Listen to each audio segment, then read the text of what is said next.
buenas noches. Bueno, sorprendentes, desde luego controversiales las declaraciones de la ex embajadora estadounidense Roberta Jacobson sobre que el gobierno de Felipe Calderón conocía los nexos de Genaro García Luna con el narcotráfico.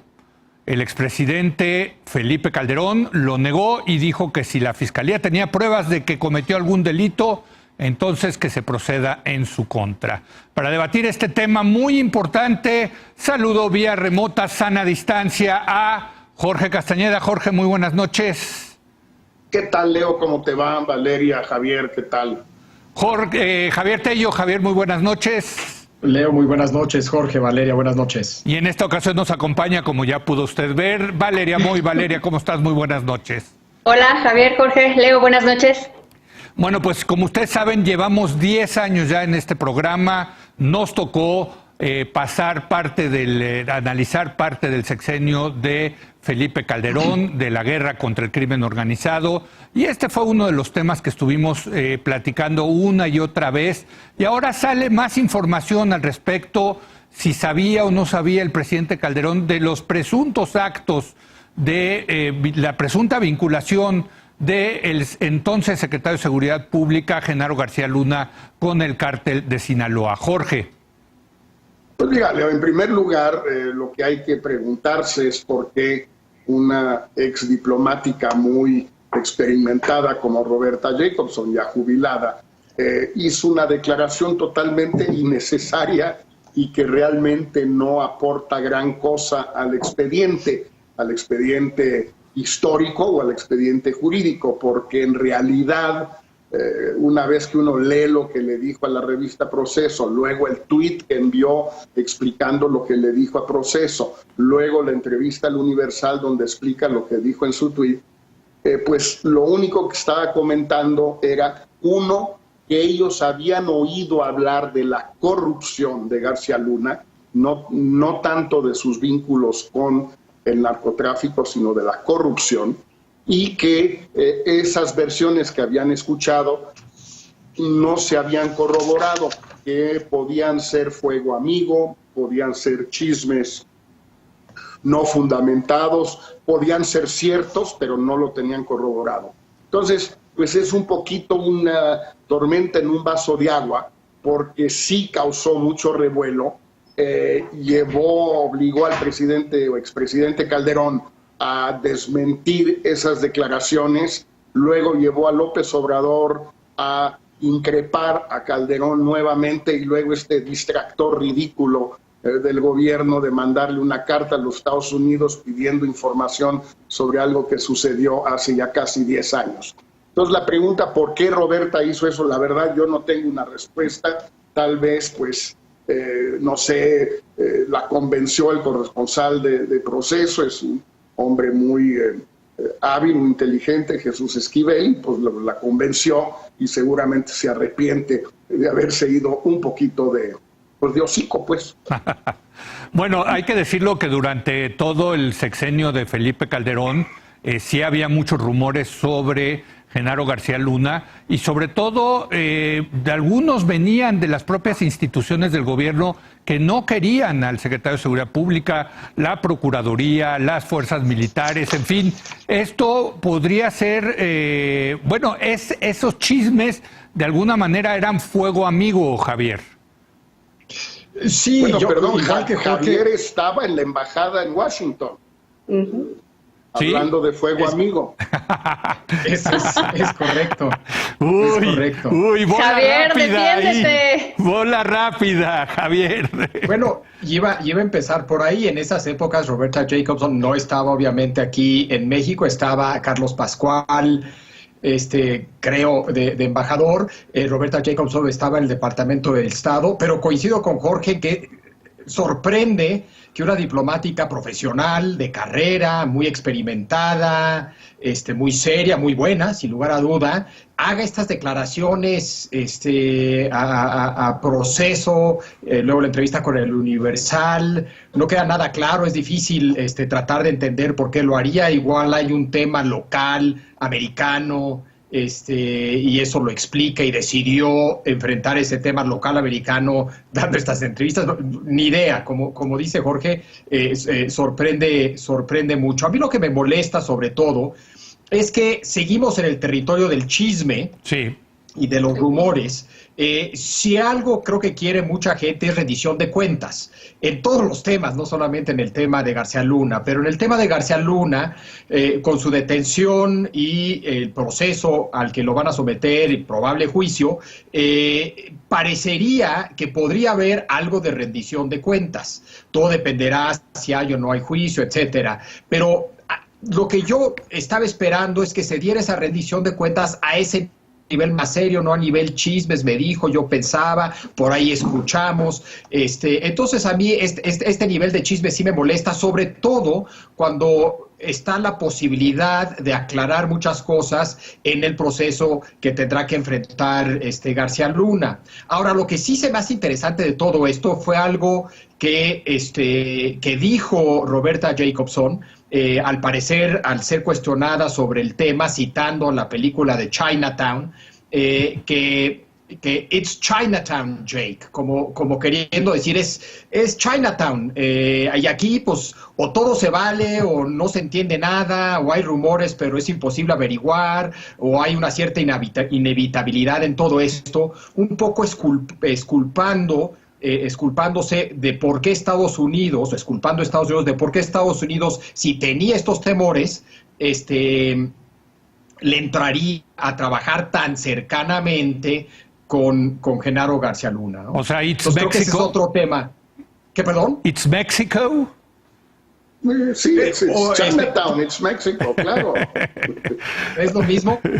¿O es un tema de manos sucias, de que para gobernar bien un país hay que ensuciarse de vez en cuando las manos, y de que está bien hacer cosas que en principio están mal en ciertas ocasiones, y esta fue una de esas, ¿no? Y ese sí es un tema interesante, ¿no? Si trabajas cercanamente con alguien que sabes que es corrupto para lograr un bien mayor o no, por qué sí, por qué no, cuando sí, cuando no, ese sí es un tema interesante, ¿no? Ahora, le vino como anillo al dedo, Valeria, este tema al gobierno de López Obrador, porque aprovecharon para cambiar la agenda, que está muy negativa en el tema del coronavirus, el tema sanitario y el tema económico, para pegarle a uno de sus villanos favoritos, que es el expresidente Felipe Calderón. Mira, yo no creo que sea uno de sus villanos favoritos, yo creo que es el villano favorito, ¿no? Cuando vemos que se congregan y que sacan estas campañas para atacar a alguien, automáticamente el villano favorito, el villano por elección es Felipe Calderón. El presidente cada vez que puede ataca a Felipe Calderón, su séquito en redes sociales, de los cuales hablaremos al ratito, atacan a Felipe Calderón. Entonces, en efecto, ese momento, esa declaración, ese embrollo en el que se metió la ex embajadora, que sinceramente creo que lo describe muy bien en el artículo que escribió Carlos Puch, diciendo el laberinto de la ex embajadora, ¿no? O sea, ella sola se mete en un laberinto del cual pues luego no sabe ni cómo salir, ¿no? Y pone un tuit y luego da otra entrevista y luego otro tuit, y entonces nadie entiende nada. Nos quedamos en este nivel de chisme que ya mencionaba Javier, y en efecto el presidente López Obrador, no solo él, sino todo el grupo y toda su administración, pues tienen un poco más de respiro, tienen otro aire, y cambia completamente la conversación, y entonces de repente se deja de hablar de la parte económica derivada del coronavirus, de las cifras que si coinciden o no coinciden, de todo lo que está sucediendo en México en estos momentos, y hablamos de lo que dijo o no dijo, o del chisme o no el chisme que está en boca de todos por las declaraciones de la ex embajadora. Yo creo que fue un momento, un desliz, un tropiezo quizás de una diplomática muy experimentada, lo cual sorprende, y que desafortunadamente creo que nos vamos a quedar en ese nivel del chisme. A mí me encantaría que eventualmente supiéramos más de qué pasó, qué se sabía, qué no se sabía, qué tanto sabía Felipe Calderón, qué tanto no sabían, y al final del día nos vamos a quedar pues por encimita si es que no se llega a algo mucho más profundo. A mí me parece lamentable todo el episodio, ¿qué te digo, Leo? No, bueno, yo estoy de acuerdo, pero también hay que decirlo, también llama la atención la postura del gobierno de Estados Unidos, porque si había un funcionario favorito de la Embajada de Estados Unidos, del Departamento de Estado, de las fuerzas, de la DEA, etcétera, en ese sexenio, era García Luna. Jorge, pues a lo mejor tenían que trabajar... Sí. Con él, pues es Chinatown. Sí, sí. Tampoco es tan cierto. Mira, hay muchas fuentes a lo largo de, digamos, de la historia de los últimos 70, 80 años de la relación entre los dos países que muestran cómo en determinados momentos funcionarios de Estados Unidos de menor o mayor nivel le decían a funcionarios mexicanos, mira, o al presidente directamente se lo dijo, lo cuenta Miguel de la Madrid en sus memorias a propósito de una ocasión cuando John Gavin, el embajador Gavin, fue a ver al presidente de la Madrid, por cierto, cuya viuda acaba de fallecer hoy. Un abrazo muy apretado para Enrique de la Madrid y sus hermanos. Para toda la familia, extensiva, hay que decirlo.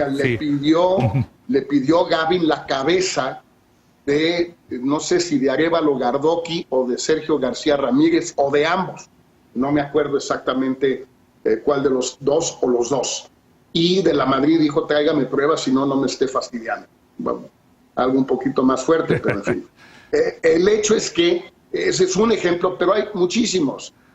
Esto no lo hicieron los americanos con García Luna, pero la explicación que da Roberta de que pues con esos güeyes hay que arar, que es básicamente lo que dijo, pues no es del todo cierta. Los americanos a veces sí piden la cabeza de funcionarios que les caen gordos, con los que no están de acuerdo, o que son corruptos, o usan el pretexto de la corrupción para tratar de quitar a un funcionario mexicano que no les gusta.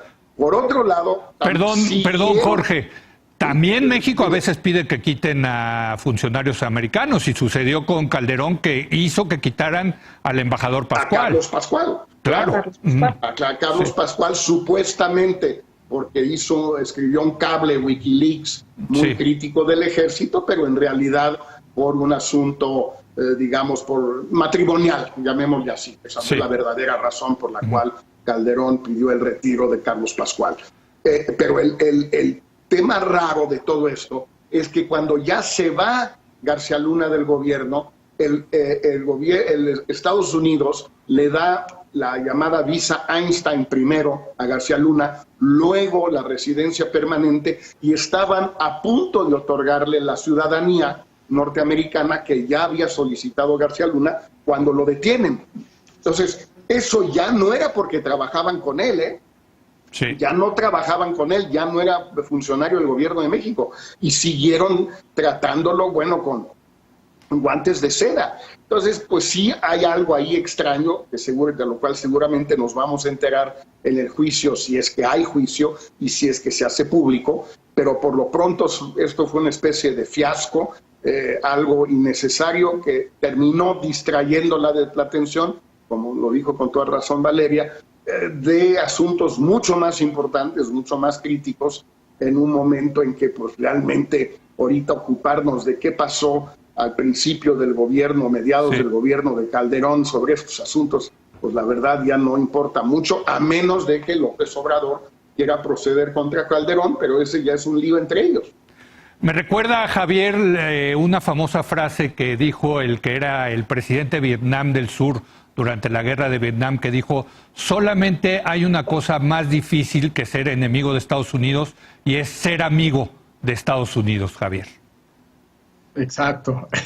Y ese siempre ha sido la rayita que no hemos querido cruzar ni de un lado ni del otro como México, como mexicanos en nuestra relación bilateral, ¿no? No hay que decirles ni sí ni no, sino todo lo contrario, y es complicado, es muy complicado. Pero lo que sí creo que también hay que recordar es que Estados Unidos no es un ente homogéneo. Tú, como García Luna, podría tal vez haber sido muy cercano a la DEA, vamos a decir, pero no muy querido dentro del Departamento de Estado. En ese sentido, puede haber divisiones y pleitos entre el gobierno americano, y parte de la explicación de por qué hace esto Roberta Jacobson podría tener que ver con un pleito interno de ese tipo. La otra cosa que yo diría, si bien reconozco que tal vez le cayó como anillo al dedo que decías, Leo, para cambiar tema o distraer, no hay manera de cambiar de tema y de distraer a nadie en este contexto. Y eso queda clarísimo, y le queda clarísimo, por ejemplo, a Trump. La única manera de cambiar de tema es dentro del gran tema del coronavirus. Puedes hablar más del tema económico y menos del tema de salud. Puedes hablar más de lo que se está haciendo a nivel local para distraer la atención del nivel nacional. Pero está muy complicado en este contexto pensar que un tema como puede distraer a la gente de lo que está pasando, yo diría. Si cualquier presidente de cualquier país piensa que puede distraer a la gente de lo que está pasando, pues creo que se está equivocando y es una estrategia además políticamente equivocada. Sí, yo supongo que a la gente que está sufriendo las consecuencias de esta crisis, el decir Calderón sabía, pues eso ocurrió como hace 500,000 años cuando no había epidemia, ¿no, Valeria? Sí, yo tengo esa impresión. Ahora, mi impresión sobre lo de García Luna, no creo que Estados Unidos, porque hasta un día antes de que lo detuvieran, García Luna estaba viviendo en Estados Unidos muy tranquilamente, como bien mencionaba Jorge hace rato. O sea, Estados Unidos había tenido una relación con García Luna, pues creo que quizás más allá de lo cordial.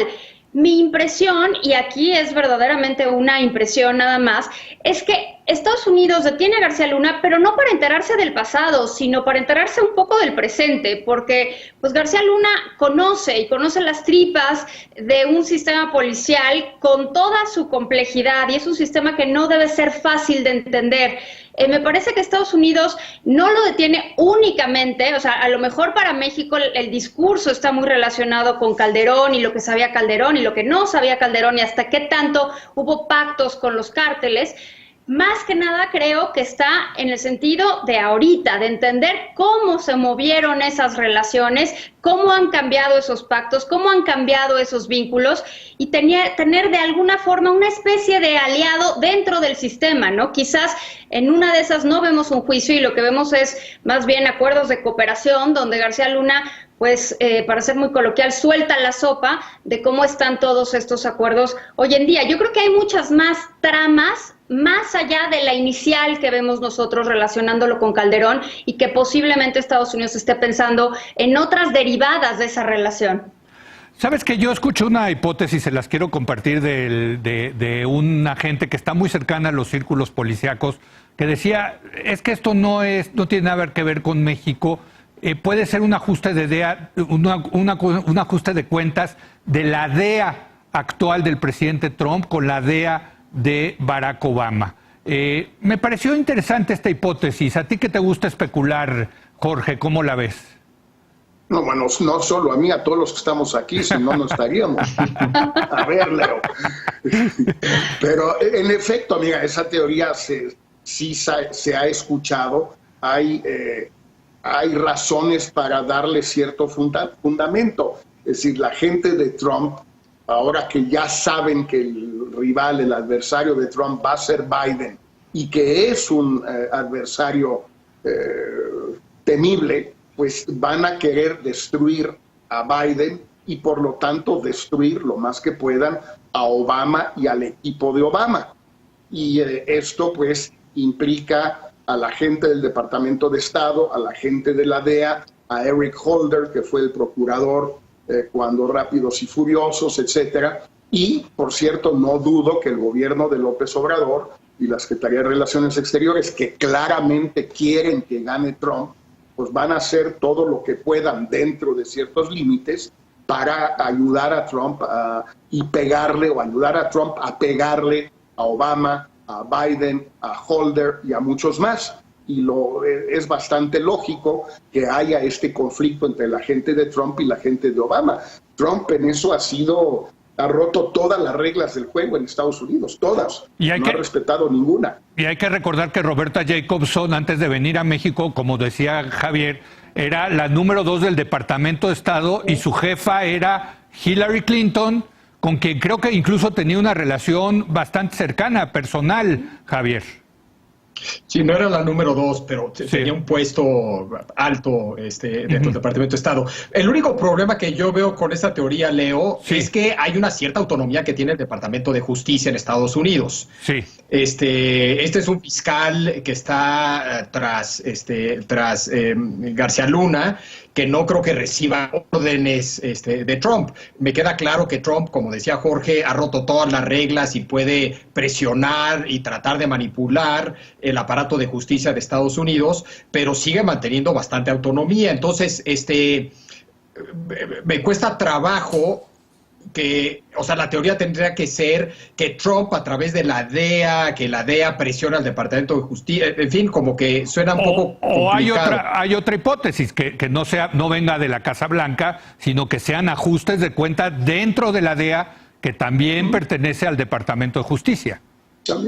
¿No? Sí. Sí, es difícil de saber. Seguimos en Chinatown, donde todo es posible.